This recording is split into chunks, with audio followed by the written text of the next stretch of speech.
வணக்கம் நண்பர்களே. குரல் ஹேமலதா ரமேஷ். இன்னைக்கு நாம பார்க்க போற கதை அன்பானவள் பாகம் 6. வாங்க கதைக்குள்ள போவோம்.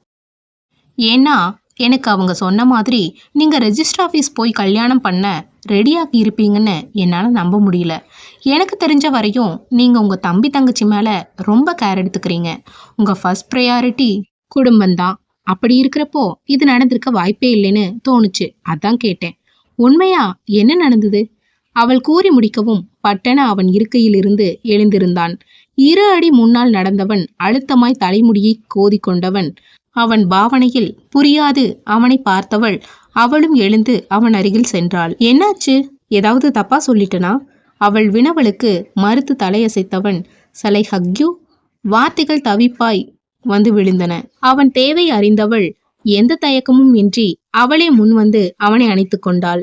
எந்த எண்ணமும் அற்ற தூய்மையான அணைப்பு. தவிக்கும் குழந்தைக்கு தாய் கொடுக்கும் அணைப்பு. மெதுவாய் அவன் முதுகில் தட்டி கொடுத்து, ஓகே, ஒன்னும் இல்ல, everything will be fine, relax, மெதுவாய் கூறினாள். ஒரு நிமிட அணைப்பின் பின் அவளிலிருந்து பிரிந்தவன் தேங்க்ஸ் என்றான். மெலிதாய் அவளும் புன்னகைத்து வைத்தாள். மீண்டும் சென்று பெஞ்சில் அமர்ந்து கொண்டவள் அவள் அருகில் தட்டி காட்டி அவனை அழைத்தாள். அவனும் அமர்ந்து கொண்டான். அது நான் இன்னொரு நாள் சொல்லட்டா? ஓகே, அதுக்கு எதுக்கு இவ்வளோ எமோஷன்? ரிலாக்ஸ். உங்களுக்கு எப்போவாவது சொல்லணும்னு தோணினா சொல்லுங்க. இல்ல, நீங்க சொல்லலன்னா கூட எந்த பிரச்சனையும் இல்லை. அவன் தொடக்கமாய் இருக்க அவள் முற்றுப்புள்ளி வைத்தாள். அவன் வினா தாங்கி அவள் முகம் காண, அதை பத்தி பேசும்போது நீங்க ரொம்ப எமோஷனல் ஆகுறீங்க என்றாள் விடையாய். மௌனமாய் ஆம் என தலையசைத்தான்.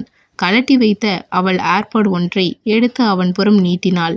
மறுப்பின்றி அவனும் பெற்றுக்கொண்டான். கருமை பூசிய வானமகள், நிலவு, காதலியுடன் நட்சத்திர காவலர்கள், அந்த ஏகாந்த இரவின் தனிமையில் சர்வாவும் அவன் யாழும், இருவரின் செவிவழி இதயம் நனைக்கும் இன்னிசை. அழகே இரவு, இருவருக்கும் மறக்க முடியா இரவாகியது. ஏதோ ஒன்று மிக இனிப்பாய் இதயத்தில் ஒரு உணர்வு. இருவரும் எதையும் ஆராயவில்லை, எந்த சிந்தனையும் இல்லை. அந்த நொடியை அப்படியே ரசித்தனர். மித்ரா மெதுவாய் கண் திறந்து பார்த்தாள். ஏதோ தின்னென்று இருந்தது. கண்ணை சிமிட்டி என்னவென பார்க்க சர்வாவின் அகன்ற தோள்கள். புரிந்தது. நேற்று இரவு பாடல் கேட்ட வண்ணமே இருவரும் உறங்கிவிட்ட செய்தி. புரிந்த செய்தி இதழில் மாயமாய் புன்னகையை தோற்றுவிக்க மெதுவாய் தலை நிமிர்ந்து போனாள். முடியவில்லை. அவள் உச்சி மேல் கன்னம் வைத்து அவளில் தலை சாய்த்து சர்வா உறங்கிக் கொண்டிருந்தான். அவன் உறக்கம் கலைக்க விரும்பாமல் மெதுவாக கையை மட்டும் அசைத்து மொபைலை எடுத்து பார்த்தாள்.